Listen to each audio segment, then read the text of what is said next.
All right, welcome everyone. We're going to wait a couple of minutes here just to allow our attendees to join. In the meantime, feel free to say hello in the chat. Let us know where you're joining from today. For example, I'm coming to you live from Prince Edward Island on the east coast of Canada, where finally the last of our snow is melting. Thanks, Alec. And I'm coming at you guys from Niagara Falls, Ontario, Canada. You know, that place with the giant waterfall? That's us.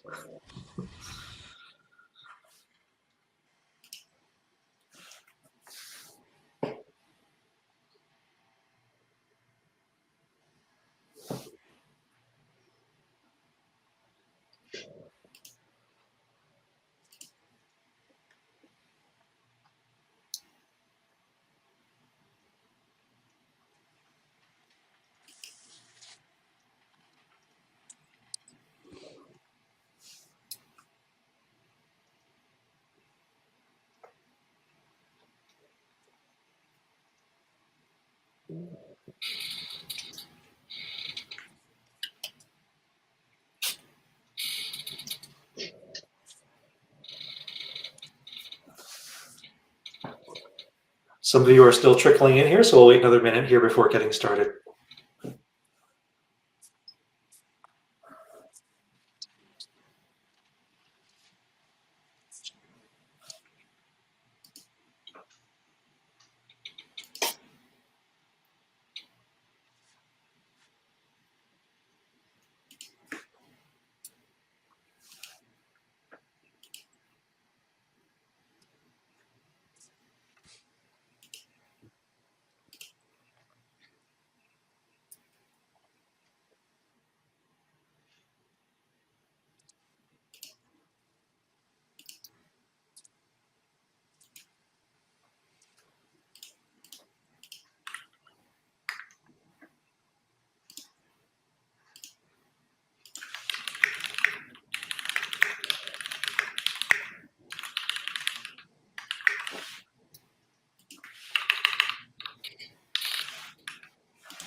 All right, so I think let's get started. Some folks will trickle in here, but let's just go through some housekeeping.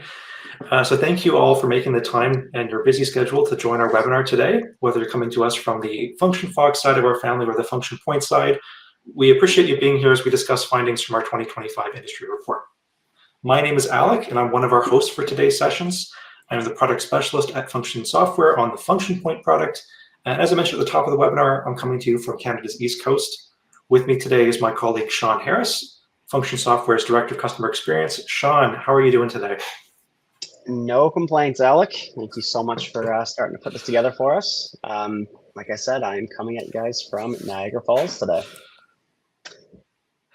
Well, I'll let Sean speak to our agenda in a second here, but I'll get us started with some housekeeping. So while we do encourage questions from you all today, the brunt of this webinar, we'll see Sean and I moderate a discussion with our guest panelists. We'll do our best to keep tabs on and answer questions in the chat, but note that we will end our webinar today with a general Q&A, time permitting. So here we'll be able to direct some of your questions to our illustrious panel. And of course, if we can't get you an answer during the webinar for whatever reason, please don't worry, we will still follow up here by email afterwards. And finally, a reminder that all of our webinars are recorded. So if you have a colleague who couldn't make it today for whatever reason, or if you need to hop off early, please don't worry, we will be sending out a link to the webinar recording after the fact. And that's it for housekeeping. Without further ado, Sean, I'll hand it over to you. Cool. Thank you so much, Alec. Really appreciate it. Cool. Let's pop over to the agenda. We could. Perfect. And yeah, just everyone, thanks so much for being with us today. So as Alec mentioned, every year, Function Software puts together a report. Really, the whole point of that is to share best practice among our customers and the industry at large. So today we've got a pretty solid agenda. We're going to be talking about some fairly topical pieces that come out of the industry report. One piece of advice I'd give you, certainly recommend that if you haven't already done so, please download that report. We're sort of touching at the high level today. There's a lot more in there. It's certainly worth the read, you know, if you're in the industry. I mean, I would hope most of you are in the industry if you're here today. But really anybody involved in the industry at all, it's just a great piece of reading to go through.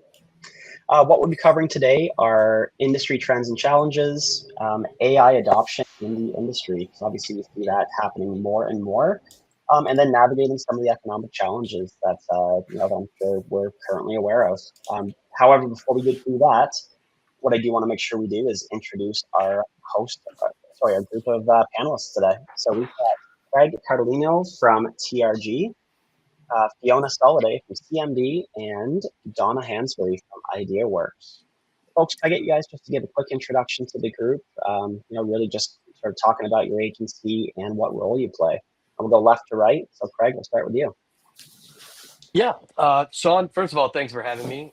Function Point has been a fantastic partner of ours for like 10 plus years at this point. And, I appreciate you asking us to be a part of this. So my name is Craig Cardellino. I'm the Director of Marketing and Operations at TRG. TRG is essentially a multimedia production studio. So what we do is we do your photo shoots, we do your video shoots, your commercials, we do CGI, we have some virtual production studios, things like that. So we're kind of a hub for both companies, internal agencies, as well as external agencies to come up with creative together or direct our creative, and then we can execute it essentially.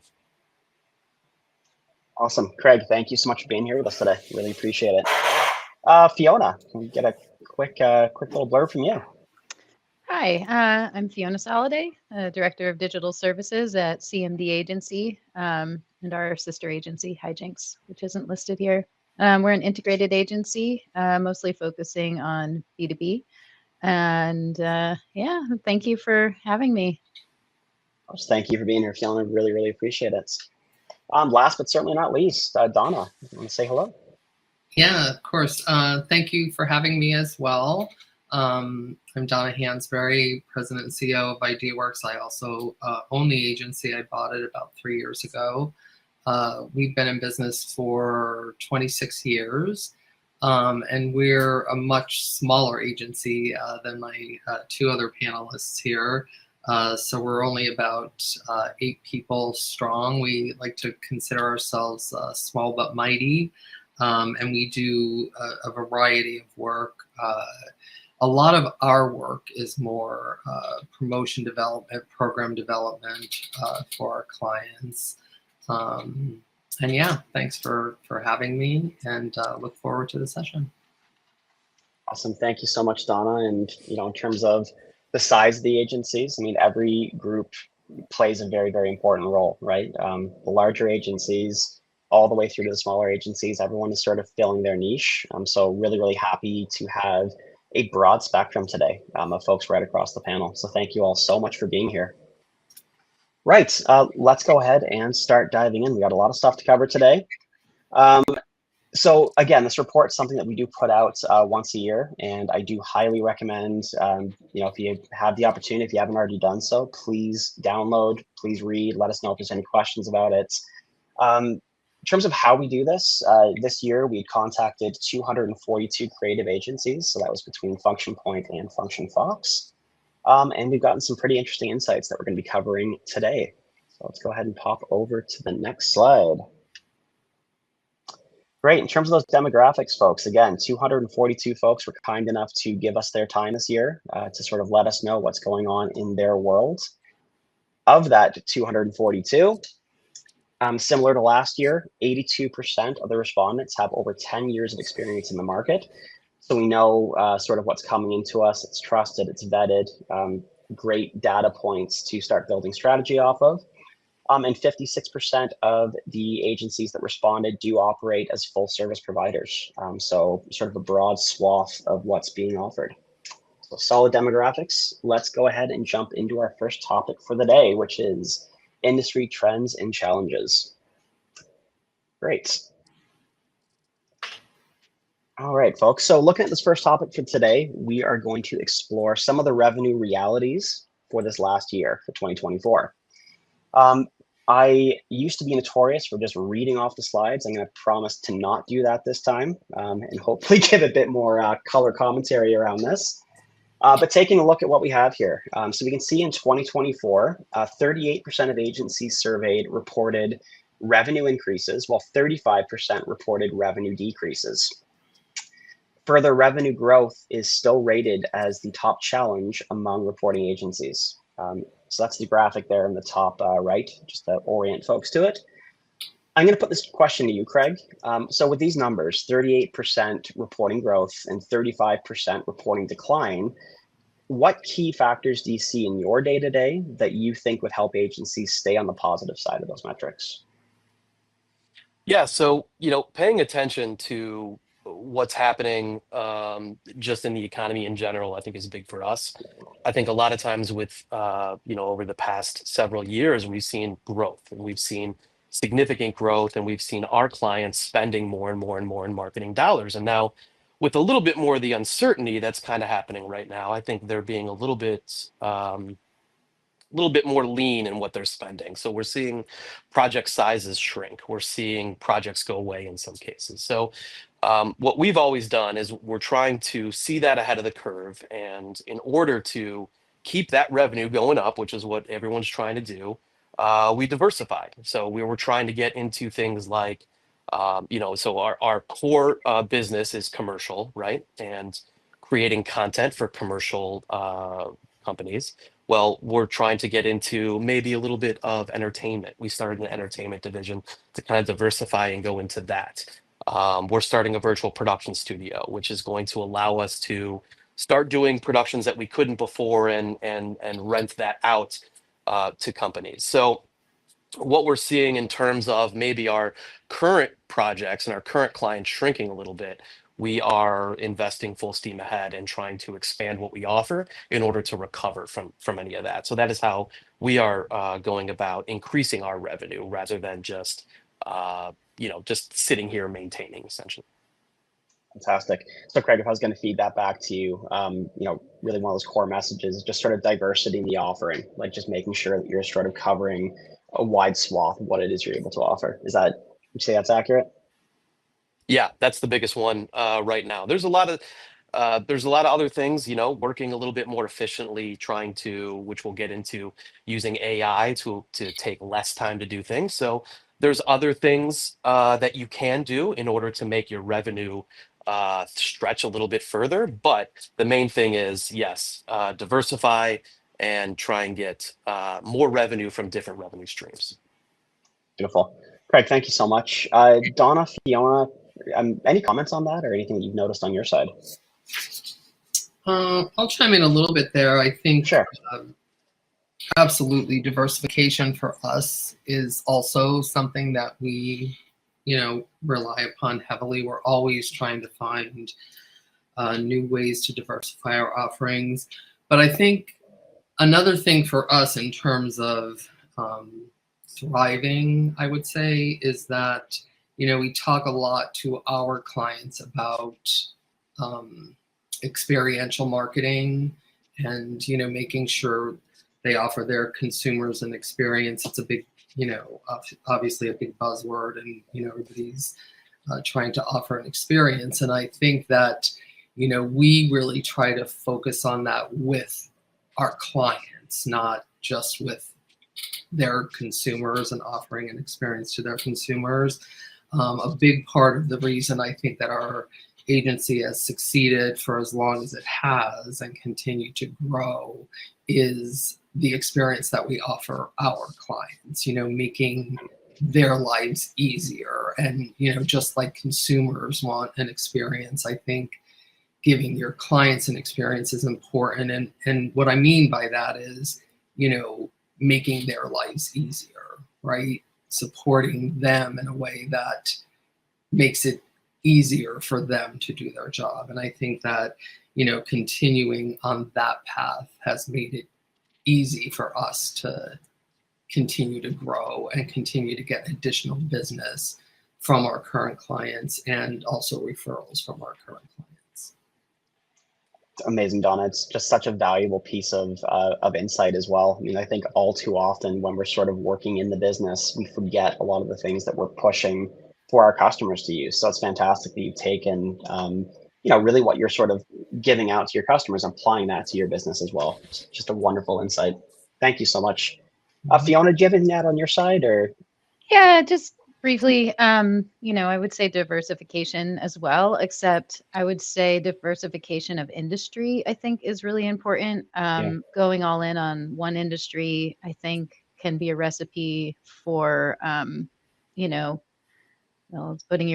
all your eggs in one basket. And, we serve the manufacturing sector. And, when some of the economic elements are weighing in, that sector can take a big hit. So it's good to have clients across many sectors. And I would add that with, even before the things that are happening now with AI coming onto the scene, it's really important to listen to what the clients are actually trying to solve, and don't assume that it's business as usual and what they need, because it's changing all the time. So I think it's really important to just listen to what problems our clients are facing. Couldn't agree more. I mean, I've been involved in the software industry myself for the last 15 years, and even within that short period of time, that's certainly not a lengthy period of time. Just the amount of stuff alone there has changed. So, and I know marketing, picks up even more of that. Obviously, you guys are seeing the changes probably faster than we are. So, couldn't agree more. Guys, fantastic insights. Really appreciate what you provided. I do want to put this question to the group, though. So, we're talking about some challenges here. I think, Alec, you're going to throw a poll in the group. But for the attendees, for you all, which of the following would you say is probably your agency's top priority right now? Let's get that poll out there. Yeah, so you should all be able to see this poll.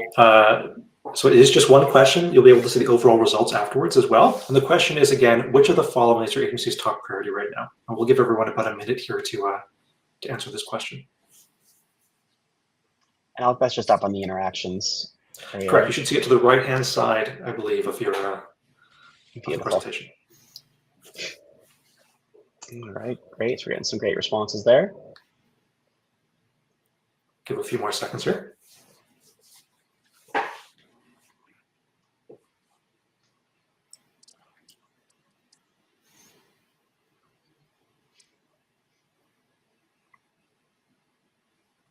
All right, so it looks like increasing profit margins and improving cash flow and financial stability are certainly the front runners here. Neck and neck. We'll give a couple more seconds before we close this. Thank you all for participating. And just so everyone knows, Alec and I did put money on this morning, so I've got $5 riding on improving cash flow. Very apt. 2 to 1 odds. Okay, we'll end this one here. Yeah. So perhaps unsurprising, it looked like came out as number 1 here was improving cash flow, but 27% of you reported that as your agency's top priority, followed closely by increasing profit margins. Interesting. Awesome. Thank you so much, Alec. Can we just pop over to the next slide? And this is actually very apt considering what the poll just showed us. So improving cash flow and financial stability. So another interesting stat that came up in the report this year is all around pricing strategies. So what is it that we're actually charging our end users?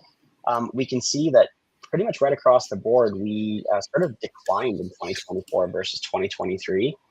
The only bump we're seeing is 32% of agencies reported a price increase less than 5%. So last year that was a little bit more aggressive.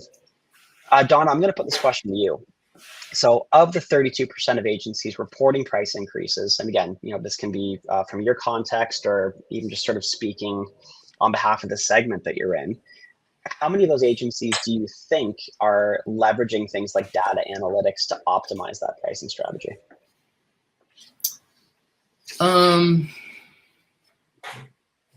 Again, I'll have to come at this from my perspective. Oh, yeah, absolutely.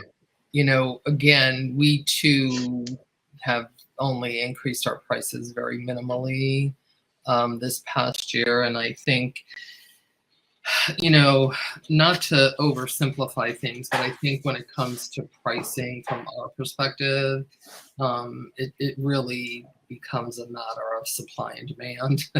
I know that's probably a very oversimplification, but I think it even harkens back to the previous question of diversification. And if you're trying to grow your business, there are certain things that you can offer at a premium price because of demand, and the value of those things that you're offering. In our world and in our business, certain things over the years have become, kind of commoditized, if you will. And there's far more places to get it, and for a lot of technology that makes it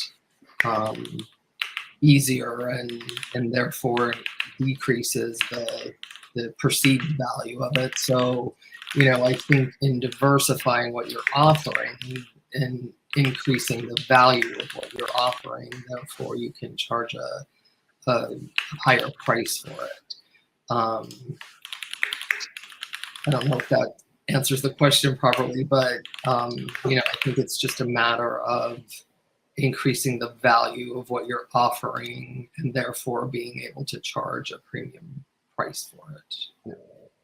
No, I mean, I think it answers the question very well. Value is something that's, right across the board, we're sort of seeing as a trend line for folks. It's really sort of going more towards how do we push not only sort of the end product that we're producing, but how do we make sure that we're really putting front and center that value that we provide. And Donna, hearkening back to your the first response you gave to the first question there, sort of flipping that dynamic and like making sure that you're incorporating that into your business strategy. Like, how do we show the customers the value that they're showing to their customers? Absolutely goes hand in hand with that pricing strategy. So wonderful insights. Craig, Fiona, I'm actually going to pop over to the next slide just in the interest of time. So I know we do have a lot of stuff to cover, unless you guys have any burning responses that you want to talk about with pricing strategy. Or are we cool to move on to the next? Yeah, one thing I will add is something to think about. Sorry, Sorry to absolutely derail you. No. One thing that we've always done that I think it's valuable to think about is not just relying on the price increases, but also the value add, similar to what Donna was saying. But also, let's say you can throw on something, a little bit of an upsell at a much higher discounted rate. And that's something that we've always tried to do rather than just blanket across the board increases, is let's try and upsell. If we're shooting a video for $1,000, let's say, and a photo shoot typically costs $1,000. Let's maybe give you both for $1,200. We got everybody there. We got the crews there. The lights are up. It doesn't change for us cost too dramatically. And that's kind of how we will increase our pricing, by adding a little bit of the extra value at very little cost to us, if that makes sense. A fantastic insight. Yeah. Just sort of working with what you got, right? Making the best of the opportunity. Love that. All right, folks. Cool. So sort of moving along here. And again, I know we're covering a lot today, but again, that industry report is dense. Please, if you haven't done so already, I'm going to keep saying it, download it. It is an invaluable tool. But moving on to client retention. So sort of an age-old, sorry, Donna, you mentioned in the last piece, supply and demand, sort of a fundamental business tenet. Another fundamental business tenet here, it's cheaper to keep your existing customers than it is to acquire new ones. We've always known that. So in terms of that, we saw this year that 53% of respondents reported that client retention is driven by the quality of the work, right? Which doesn't really surprise anybody. If we're doing good quality work, folks are going to return to us, pricing or not. I am going to put this question to Fiona, though. So we're sort of balancing two things here. That quality of work generally comes from consistency. That consistency generally comes from experience. And we know that customers have reported that growth is sort of the number one priority. So I guess, like, from your perspective, how best can the industry in general balance this need for quality versus that need for growth? Or I guess put another way, do you think more businesses this year are going to be focusing on expansion or stability? I mean, I see a lot of both. I think for us, for our agency, I think stability, especially with some of the challenges that we see coming, is important. I think for us, we hang our hats on good quality work. And so we are not really willing to compromise on that. And we have very senior level people who ensure that that bar stays high. And so, yeah, I think for us, it's stability for sure. And being that sort of mast in the storm of, when you go with us, you're going to get top quality work, and it's what you expect. Excellent. I love that. Craig, Donna, any comments that you guys want to add to that? I'll chime in a little bit here. I think I agree with Fiona completely. Stability, at least for us, is also the top priority. I mean, growth is always a goal, but I would say stability and retention is a higher goal for us. Keeping our current clients is far more valuable to us than gaining new ones. Like our largest client, we have had for the entire 26 years of the agency. So it's no small feat, and it's a very large client, and we've been through countless changes in senior leadership in their organization and managed to retain them. So it's a fabulous relationship, and we work tirelessly at maintaining that relationship. So yeah, I agree with her wholeheartedly. Stability and retention is definitely, and we are clearly doing things to grow the business at the same time, but I would say stability is the clear objective. So we never want to sacrifice that. It's fantastic insights. And that metric alone, 23 years, you said, it's phenomenal.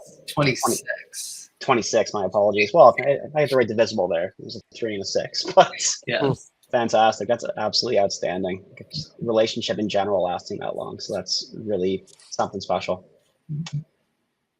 Okay, wonderful, guys. Great. Craig, did you have anything on that as well, or? I think I would just mirror what Donna and Fiona said. I think quality of work, hands down, and you can see from this chart, quality of work is what keeps your clients there. And I think we do a mix of, we will not sacrifice on quality, even at sometimes to our own hurt, I guess. But the other thing is service. We recognize that that there are a lot of talented people out there. There's a lot of talent, no matter where you're located. And the thing that can separate all of the talented people who really care about quality, then secondly comes service. How comfortable you make them feel, how easy you make their job. To Donna's point earlier, you make their job easier, they will really, really respect that, and they will always come back to you. Awesome. Craig, Fiona, Donna, thank you so much, guys. Fantastic insights. I got a couple more slides to go through here on this section, but I do want to make sure that we get through these relatively quickly because we do have our next topic, which is AI, and I know that's something that's on everybody's minds. So just a couple quick stats to flash up here. This one specifically, which is in the top left hand, or sorry, I guess the middle left hand of this slide, 79% of agencies this year reported over-servicing as a primary issue for them. Of that, I believe it was 24% was design and branding. I'd urge you guys to remember that 79%. That is something that is going to come up later on in our presentation today, but certainly a trend that we've seen year after year, something to remember. Alec, if you can just pop over to the next slide. Perfect. And in terms of some other challenges that were reported, 55% of agencies struggle with delayed client feedback, 31% reporting frequent scope challenges and changes. Those are two things that obviously relate to that 79% of agencies reporting over servicing. So, I mean, if we are delayed in terms of getting that feedback from our customers, if we are noticing a lot of our projects are going over, obviously that is going to lead to that over servicing, but it also leads to issues with work-life balance, right? 48% of agencies noted that they struggle with maintaining that work-life balance. So if we're getting a lot busier in terms of how we're servicing folks, that obviously is going to be a knock-on effect there. And Alec, if we just pop over to that last slide, at least in this section here. In terms of how we adapt to that, and this is a message that I'll keep giving right throughout the course of this, folks, but it really comes down to having data points. You need to know when you're over servicing folks, and we need to use that knowledge, and I mean really use it, like taking a look at what comes out to guide that strategy, like making sure, analyzing our segments, making sure that we know where our time is going.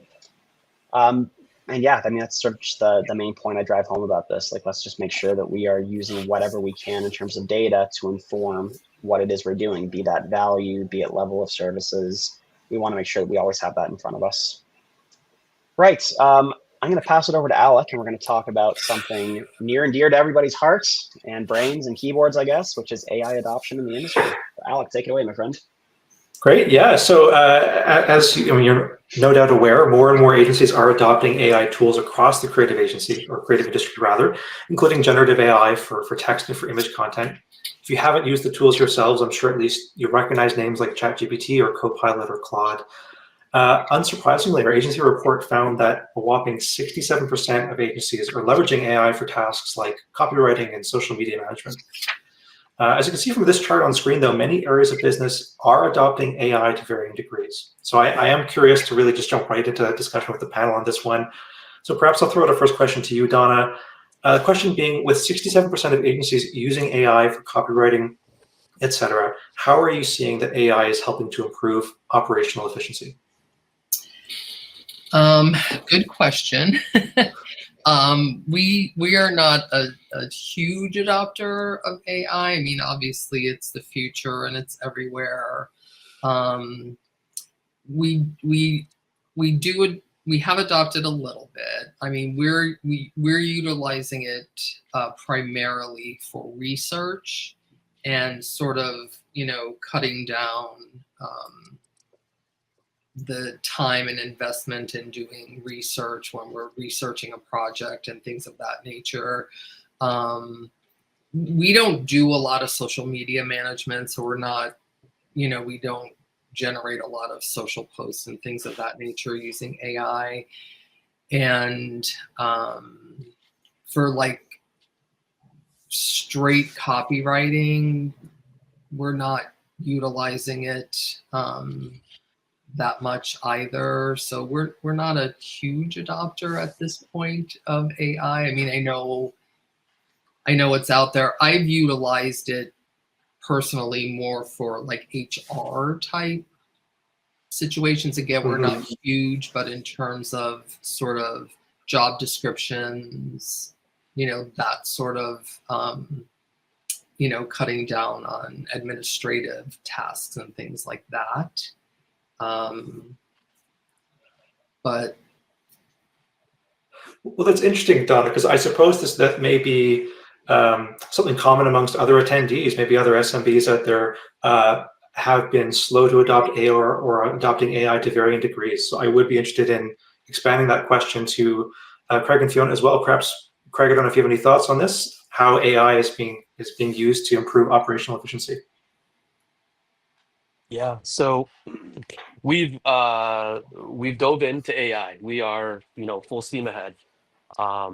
There's multiple reasons why. I think in terms of some of the stuff that I'm sure everyone has seen is, in terms of content creation, coming up with imagery and videos, AI is really getting better and better and better. And that is essentially pointed directly at us with its, Terminator eyes, kind of looking like we're coming for you eventually. So what we have to do is we have to become the experts. We can't hide from it because this is something that will that has the potential to significantly impact our business. So we're adopting it in every single way in order to become the experts, so that at a certain point, if and when copyright law and all of that catches up, and large brands can start using AI for their content creation a little bit more heavily, we can either partner with them or be a part of it to get that started. We're a part of that conversation rather than someone saying we don't need TRG anymore, we can just go to AI.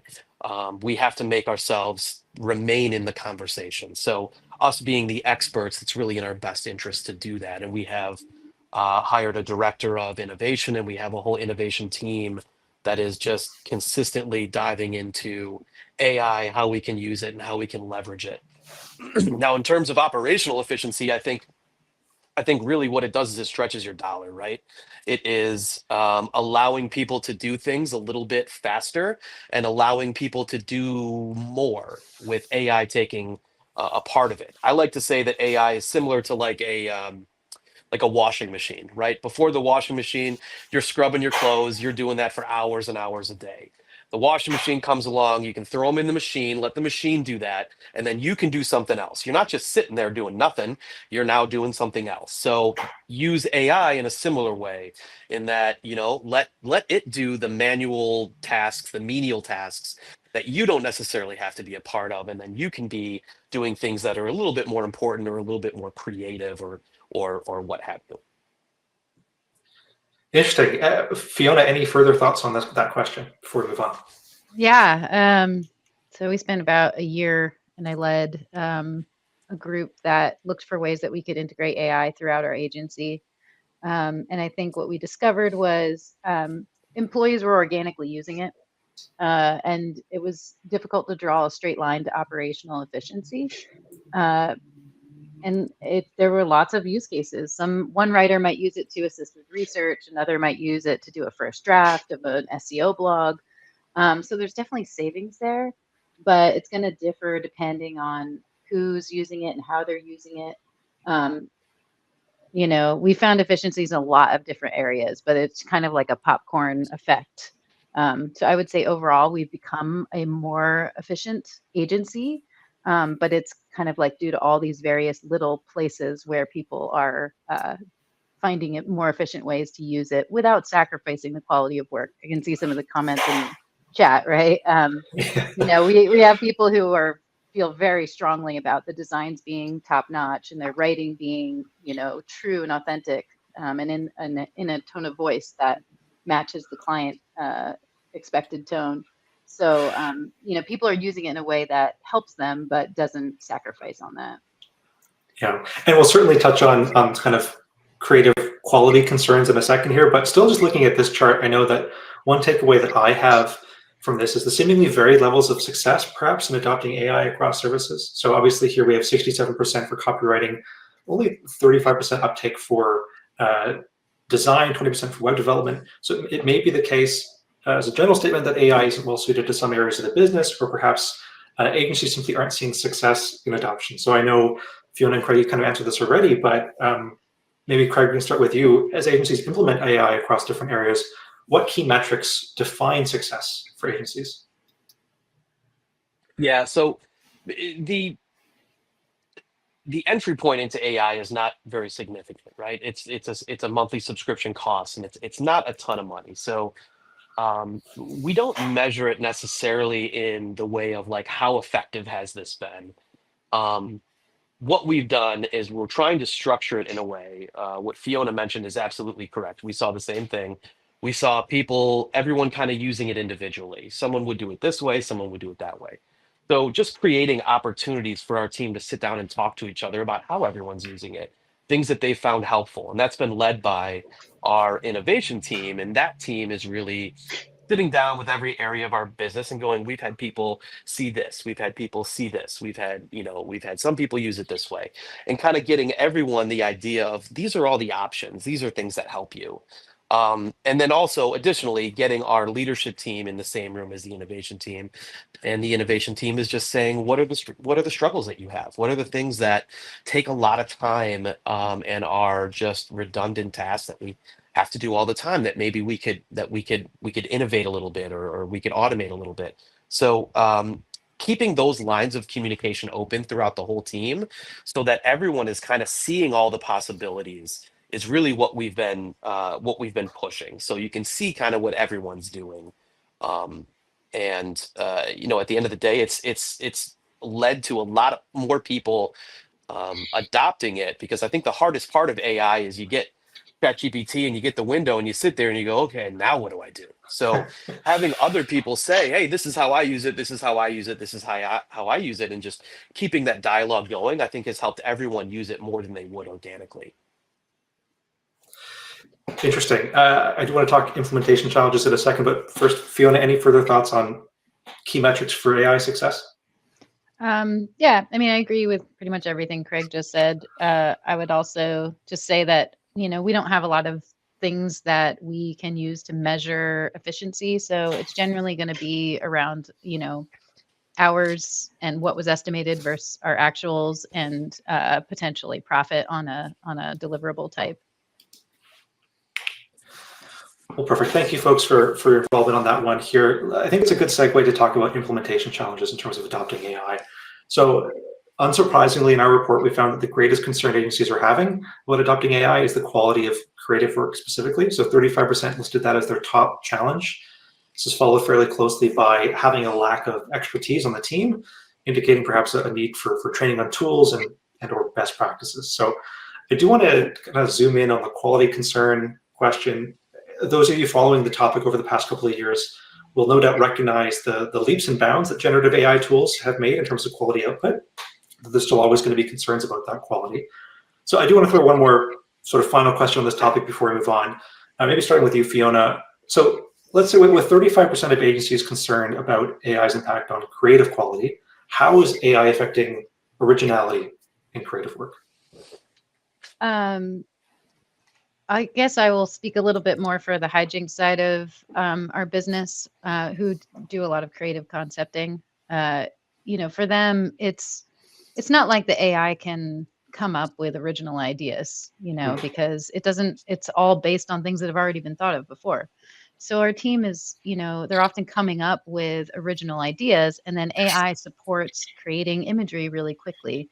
If we can create a comp for a pitch in 2 minutes versus 10 hours, that's a huge difference in our ability to get our original ideas out there quicker, and potentially win that business. So I think that's been a key place, and in that case, the ideas are still original, the quality is still intact. We're just getting the ideas out there and envisioned for our clients to quickly act on. So we found it to be really helpful. And again, like I said this before, but we do have really senior people. Our designers are never just taking something right out of an AI generated system like Midjourney and like using it, right? But it can be helpful to kind of get things in place, get ideas out, get approvals quicker, so that we can get our experts to output what the client is wanting and expecting much faster, which helps both us and our clients. Thank you, Fiona. Craig, any thoughts on your end concerning how AI is affecting originality or perhaps quality in creative work? Yeah, 100% same page as Okay. Fiona. There are, you're never letting the AI just make it and then send it out. What you're using it as a tool to make part of your job faster. So, let's say you're doing any, myriad of things, you have to come up with an image, or you're doing storyboards or something. And typically what I would do is, if I'm comping an image together, I would need a sun, right? There's a sun in this picture. So I have to go and search Google Images to pull a sun in, and now all I'm doing is I'm using ChatGPT to do that. Things that just make things a little bit quicker. Same with writing. Same with really any task that you're giving AI. I was at an AI conference a couple weeks ago, and the good thing that they were saying there is, envision AI is sort of like a junior level associate at your company. Explain the task that you need, tell them what you're doing, really give all this information, and then have them do it.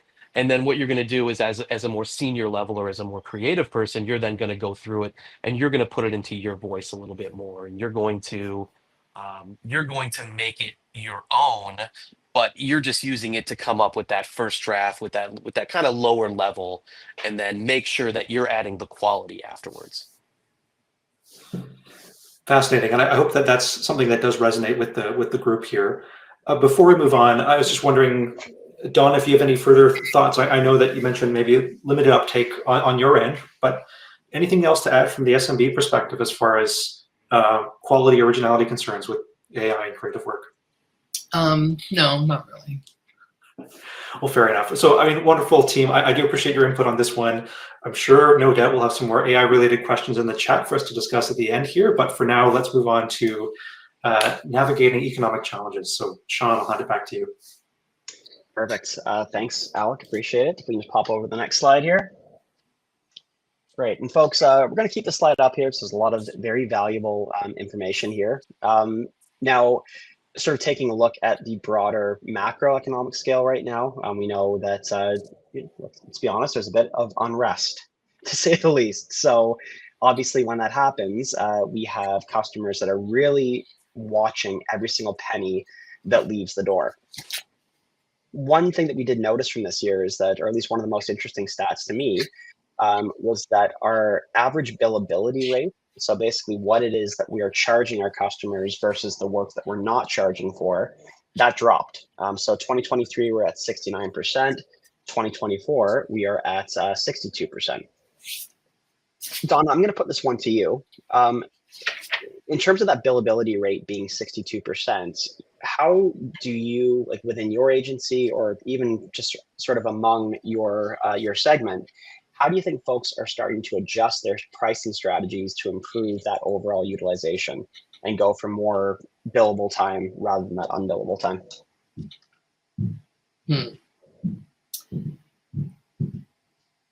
It's a good question. I think, we find ourselves, we're probably more at about, we try to keep it at more of that 70% billable rate, billable hours in our agency. We watch it pretty closely. Again, having the long-term experience that we have, we've been doing this for 26 years, so we have a pretty good idea of how long things are going to take and how to estimate things. So in our world, we're actually estimating projects probably a good, we have some projects that go on for half of the year until they're billed, and we've done them quite regularly, but some of the I would say we probably give our clients estimates for, I'm going to say, roughly 80% of the jobs that we do, and we probably overestimate the hours a little bit on all of our projects to account for some of what you're talking about here. The clients changing their minds and changing the scope, because it does happen almost all the time anymore. So we kind of started building that into our estimates. We've never been an agency that likes to go back and add charges on to a project, because I just have always felt that clients resist that as much as possible. So we always try to build that in up front. And for us personally, it has worked out, So, we watch the time very closely. We do, obviously, through Function Fox, we monitor it very closely against, what we have estimated for a project. And, just try to keep it on budget as much as possible. It does become, for us, it has become a situation of really, really working hard to get the scope right in the beginning, monitor it very closely, and then, sort of work with our clients to get them to understand and stay on top of the scope, like consistently, like to not let it go off track so far that, we end up in a situation where we're really in a deficit without bringing it to their attention, if that makes sense. Like it's hard, you just have to stay on top of it constantly. And it took a lot of work over a lot of years for us to get there. but we do really monitor the time tracking and the utilization of time. Awesome. Yeah, two like fundamental messages, Donna.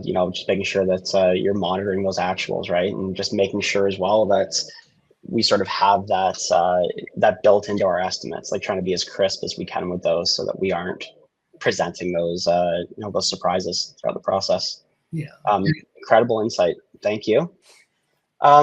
Now, folks, I know we're sort of getting up against time here, and we do still have some more stuff to cover. I do want to touch on one more stat on the slide here, which is basically 51% of agencies reporting that projects finish on budget. Now, the flip side to that is obviously 49% of projects are probably finishing over budget. So sort of talking about economic challenges here, we know we're in a unique macroeconomic situation. We can see from the report that billability has dropped. We can see from the report that we are oftentimes over-servicing our customers. I'm going to put this one to both Craig and Fiona.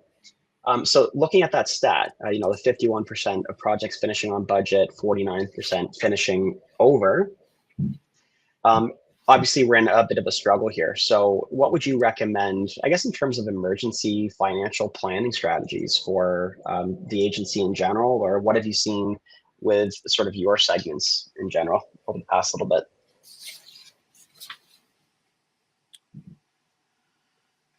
Yeah, so emergency financial planning, really what we do to try and protect ourselves in that term is we try and sign, multi-year deals with the brands that we're working with. We give them a, potentially a discount across the board if they spend a certain amount, or if it goes a certain length of time or what have you. But it's that part is hard, and that's a little bit out of my role at the studio at Sure. TRG. What I can say is, again, what I was saying earlier is that service portion. Assuming that across the board your quality is just as good across the board, you really take a lot of time and effort into the service, really going above and beyond, even in sometimes what might be seen as just, it's a little bit ridiculous, all the things that you're doing. But our motto at TRG has always been to create and foster real relationships with people.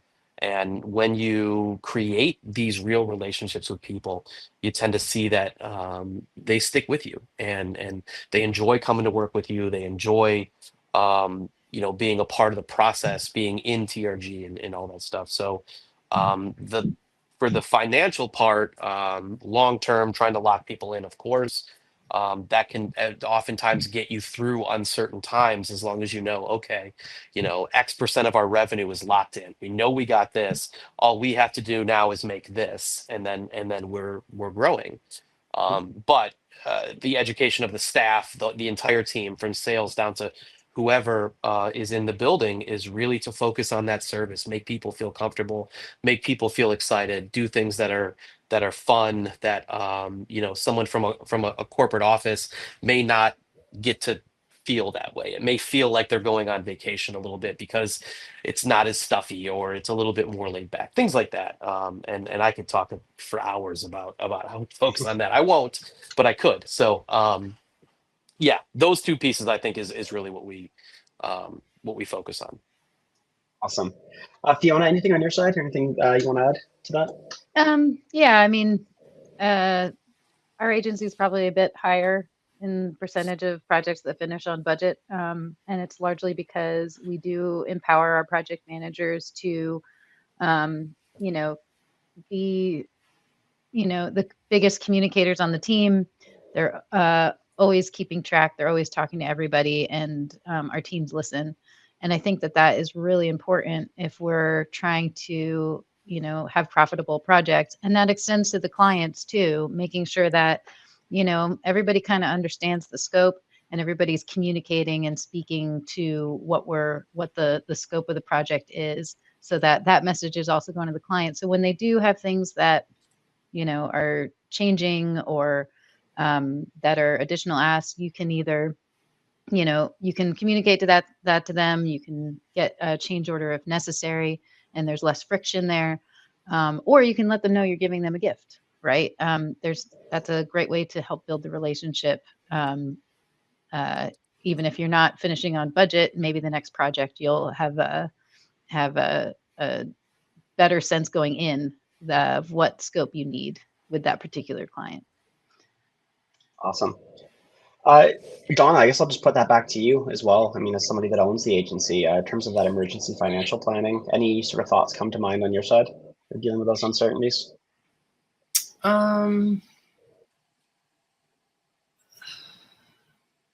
Not especially. We're, my background is financial, so I'm, pretty on top of the financial situation. We plan, well in advance, and we know our budgets well in advance, and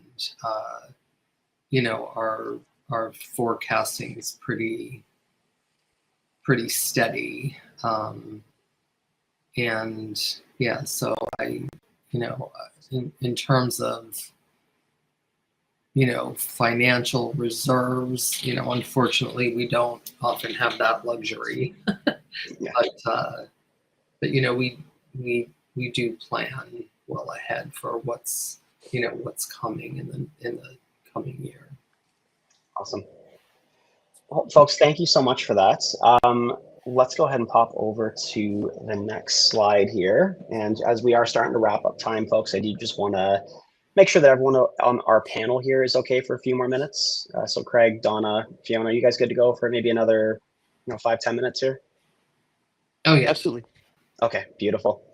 All right, folks. So sort of getting ready to wrap up here. Obviously, Function Point, Function Fox, we're technology companies, folks. So we are going to talk a little bit about some of the technology that does drive your businesses. I know we sort of mentioned, my apologies, folks. We've mentioned that 79% metric quite a bit, which is around that over servicing. Obviously Function Point and Function Fox, that's a core driver for us, giving you guys the ability to track your time so that we're able to help inform decisions based around that, as well as project and task management. In terms of what we saw this year from agencies, 40% report that they use more than 3 siloed tools that don't integrate with each other. And project and task management and time tracking both remain numbers 1 and 2 in terms of what is most valuable to agencies. Now, obviously, a little bit of a plug for us. We are all-in-one solutions, so love it if you consider us if you're not already using us. But curious for the entire group of attendees here. So we're going to put a little question out as a poll here. What types of ancillary software are you finding are most essential in your creative agency? So these are the sort of ones that maybe it's not the core driver of your business, but it's something that you use in addition to some of the other softwares that you're using. So you should all see this on your screen now on the right-hand side. And this is a multi-select, so you're welcome to pick more than one answer. We will give everyone here a minute to answer this question. Thank you, Alec.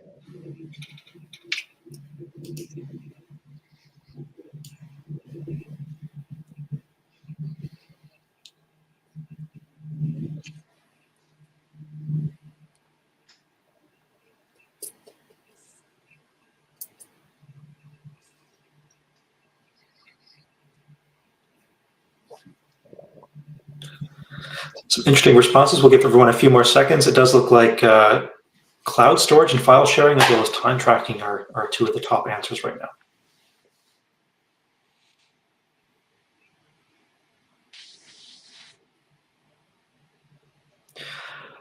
All right, maybe 5 more seconds for you to get an answer in, and then we'll end this interaction.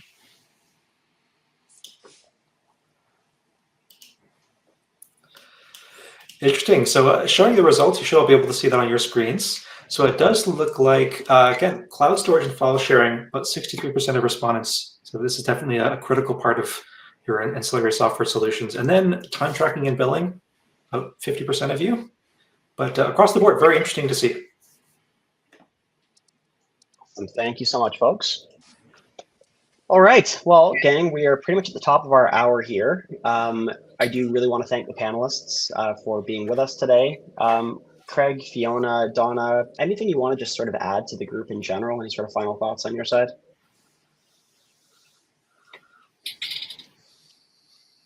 All right, perfect. Alec, if we can pop over, do you have slides here just around recommendations for 2025? We'll keep this pretty brief, and then we do have just a few minutes for any sort of Q&A. But in terms of recommendations for this year, I know I've been sort of mentioning this quite a bit, but if I can make any two, it's around just using data to really help inform that customer journey. Segment based on the data, and that's going to help you determine the appropriate pricing and levels of service. And again, we get there by making sure that we're paying attention to our actuals. We're looking really deeply into how we have our customers grouped. And then last but not least, it's really keeping an eye on billability, which that's something that we accomplished through that workload management. So having a really keen eye as to where folks are spending their time, that's really what we want to, that's what I'd recommend that we focus on for this next year. Alec, I'll pass it over to you.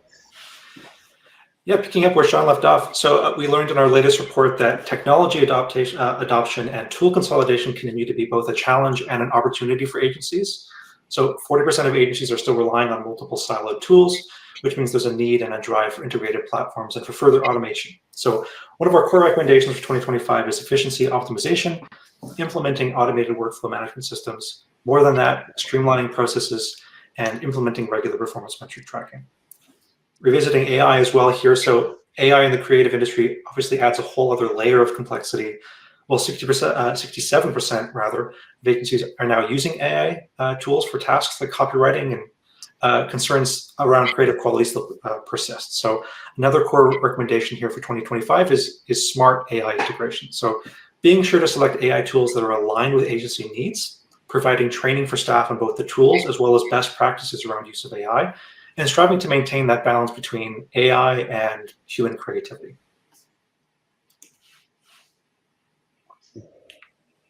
Great, and last but not least, folks, before we jump into a bit of light Q&A, just in terms of success factors for 2025, just to put a nice little bow on things, what I'd say is that success really comes from process. That process needs to be backed by data, and we're going to use that data to tell your value story. And then obviously, with AI, I think we've all been on LinkedIn for more than 5 seconds and have noticed one of those lists that has, the 50 top AI tools for your industry. Just being really smart about how we adopt those, right? I think everyone's sort of alluded to the fact that folks are just going to adopt it in general. So just really being smart about how we integrate that into our workflows in general. So thank you so much, panelists, for being with us today. All the attendees, I'm going to open it up for any sort of QA in the chat.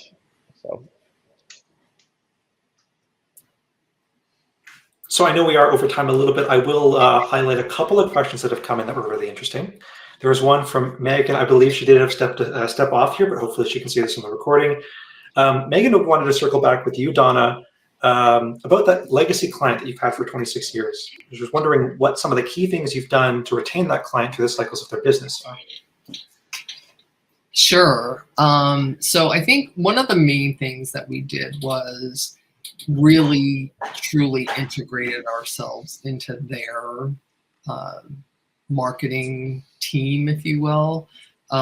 So like I said, we've been dealing with them for 26 years and gone through probably, I'm going to say at least 7 or 8 like VP of marketing changes in that 26 years on their end.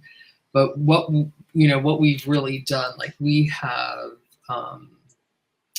ordering platforms where their accounts, order from us, and varying things like that, where we're like super integrated into their marketing structure. So it would be, a little difficult for them to, leave abruptly, if you will. We also have super great relationships with them. And every time that they did change leadership in their marketing, we would, immediately get in there, get on their calendar, meet with them, and, do a presentation that showed the value of what we were doing. And we just continue to develop those relationships over the year, and really nurture it. So yeah, we consider ourselves very fortunate. They're a very, very large organization, so they've got like 8 distinct segments, and we do work for all of them. So we have a very good reputation within the organization. So if they change leadership in one segment, we have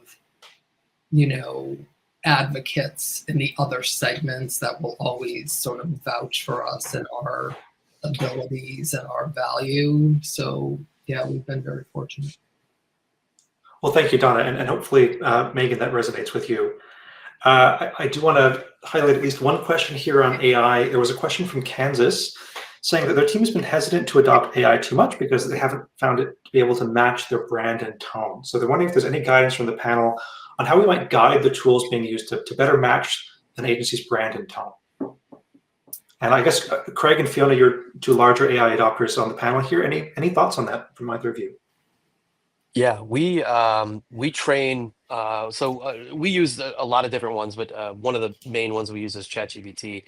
And in ChatGPT, you can train it to understand really anything about you, so that anytime you are asking it questions or you are using it in any way, it automatically understands that brand, that the who you are, what type of conversation you want to do, what are the brand standards that you have.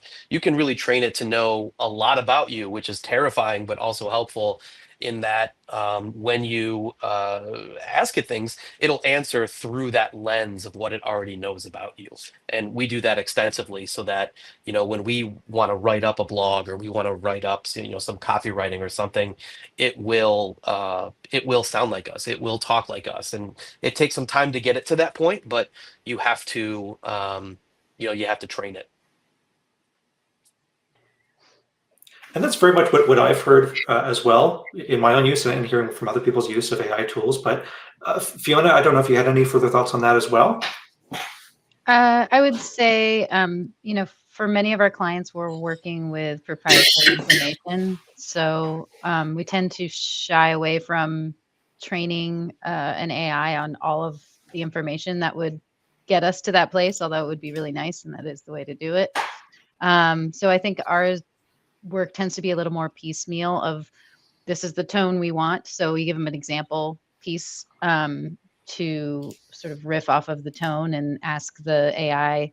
The one secure platform that we do use is Microsoft Copilot, which can be, a good secure option. The writing quality might not be as good, but you can give those samples to get the output that you want.